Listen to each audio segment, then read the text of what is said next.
Pedro Páramo, de Juan Rulfo.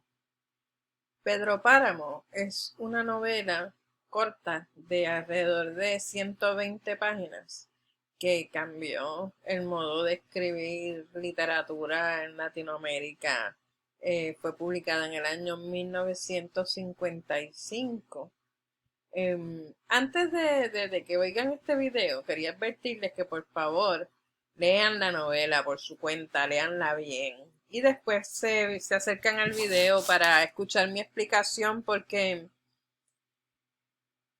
no quiero privarles de la experiencia de leer la novela desde la inocencia. Y esta novela yo la voy a explicar con mucho detalle, o sea que les voy a dañar la lectura. Esto es un spoiler alert. Léala con primero y después me escuchan el video. Déjenme ver si puedo cambiar de pantalla aquí un momentito mientras grabo, porque ahorita hice una pausa, borré todo y tuve que volver a empezar. Miren.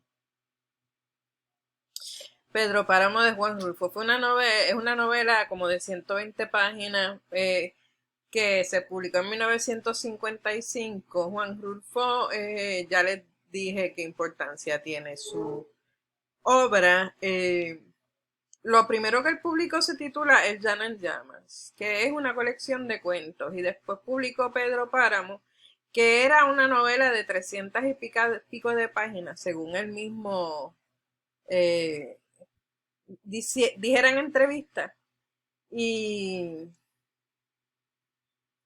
y él lo que hizo en su trabajo creativo, digamos, artístico, aparte de escribirla, después fue editarla, ¿no? O sea, le quitó 200 páginas de 300 que tenía.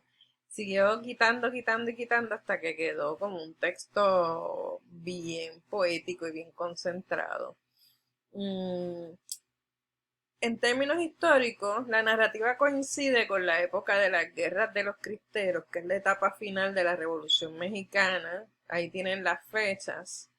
La Revolución Mexicana, ya yo se las había mencionado, comenzó en 1910 y después de los años 30 se institucionalizó con las primeras versiones del PRI, que cambió de nombre un par de veces, Partido de la Revolución Democrática, y eh, al final quedó como ahora, Partido Revolucionario Institucional, ¿no?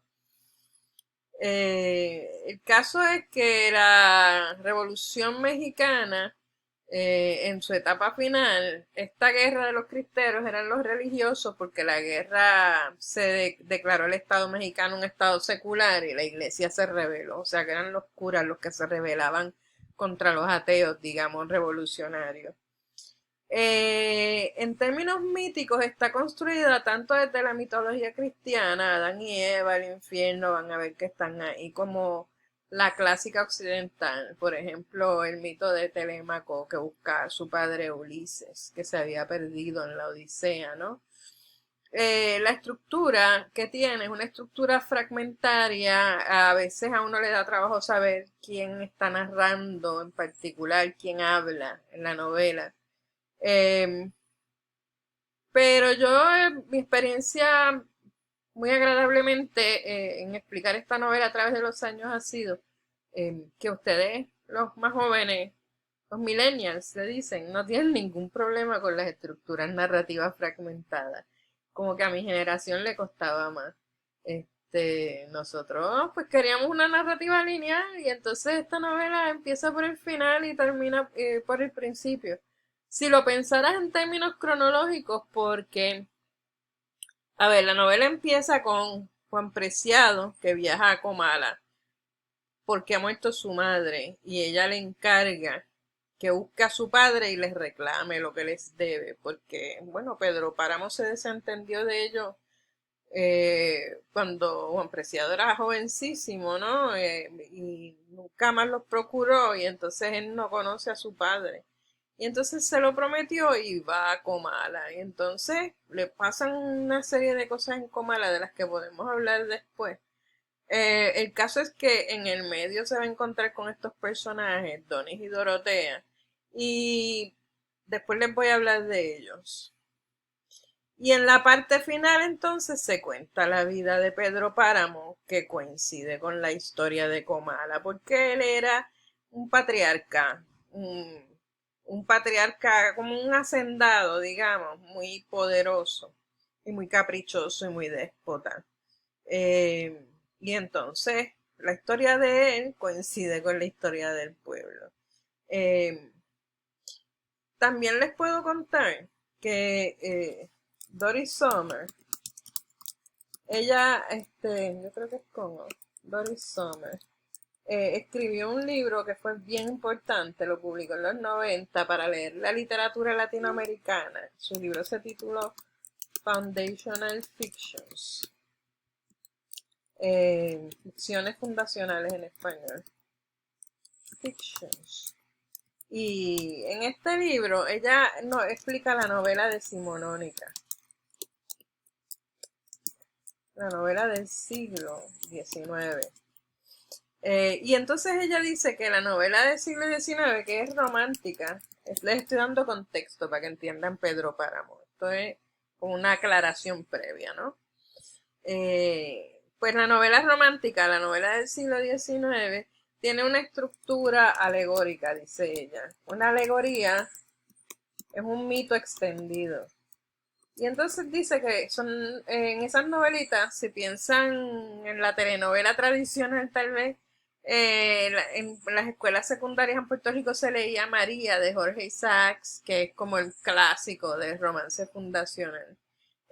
Son novelas en las cuales pues hay dos personajes que no se pueden casar, a veces no hay ningún impedimento, son como boberías. María no se puede casar con Isaac porque, bueno, se criaron juntos, son como medio primos, pero en verdad no, porque son, bueno, son primos, sí.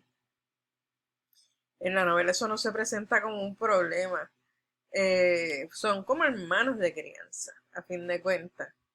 Y, y nada, que lo que se plantea en la novela es que no se pueden casar porque Efraín está estudiando. Entonces sí se pueden casar, están comprometidos, pero Efraín se tiene que ir a estudiar primero a la capital en Colombia y después a Londres. Y entonces, nada, el caso es que estas novelas, según Doris Sommer, normalmente representan castas, clases sociales, razas que no se pueden juntar. Y entonces la ficción de la novela es de romanticismo, te quiere crear el deseo para que exista la nación en la cual esta pareja podría ser, ¿no? Eh, Nada, María es judía, o sea, el papá de María es judío, entonces, que es hermano del papá de Efraín. Y entonces, el papá de Efraín, que la adopta cuando muere la madre de María, que era la judía en verdad, pues la bautiza, le cambia el nombre, ya se llamaba Sara, después se llama María, y se cría en esa familia, se enamora del primo, se comprometen, pero ella le da epilepsia, ¿no? Y muere de epilepsia, a fin de cuentas. Pero lo que muere es un estilo de vida, el estilo de vida hacendado. No, estas novelas también en gran medida son propaganda, si quieren, a favor de la modernización. Entonces conservan en la escritura un estilo de vida que va a desaparecer. Eh, y entonces en el análisis de María que hace Doris Sommer, pues ella propone que María habla de la cuestión judía, pero en verdad de lo que habla es de raza, porque María tenía una nana negra que se llamaba Nair, que también llegó a la casa con ella, y que Nair había sido reina en África, y entonces hay un momento en el cual la novela hace una pausa y te hace la historia completa de Nair en el medio.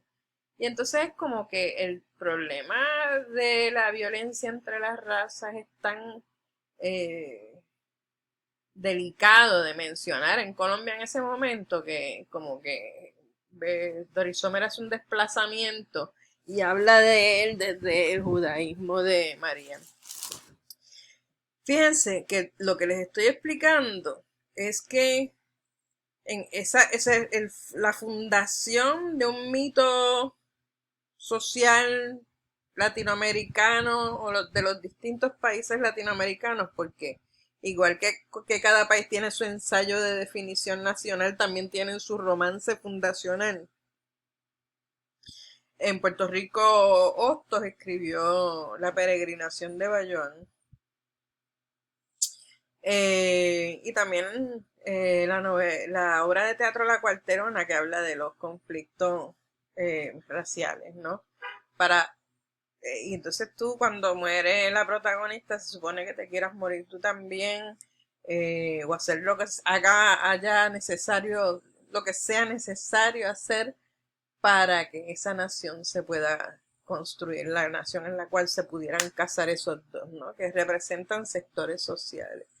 Pues si volvemos a Pedro Páramo, acá tenemos que estos Donis y Dorotea son hermanos. Aquí hay un asunto de una relación incestuosa, como la de Adán y Eva, si lo piensa, y como la de los protagonistas de los romances fundacionales, que siempre son primos, y que tal vez la explicación de ello es que lo más que se puede acercar la clase que quiere gobernar Latinoamérica desde mediados del siglo XIX, lo más que se pueden acercar ellos a pensar el otro es si el otro es primo, ¿no? Te habla como de unas oligarquías que han dirigido los países históricamente. Y si lo piensan prospectivamente, 100 años de soledad, pues empieza con la prohibición del incesto. Como para ser modernos no podemos vivir en sociedades incestuosas, ¿no? Y la insistencia de los personajes sobre ese tema, porque en verdad, bueno, Cien años de soledad empieza con que son primos y se casan Úrsula y José Arcadio Buendía, pero como ella no se atreve a consumar la relación porque dice que es incestuosa y que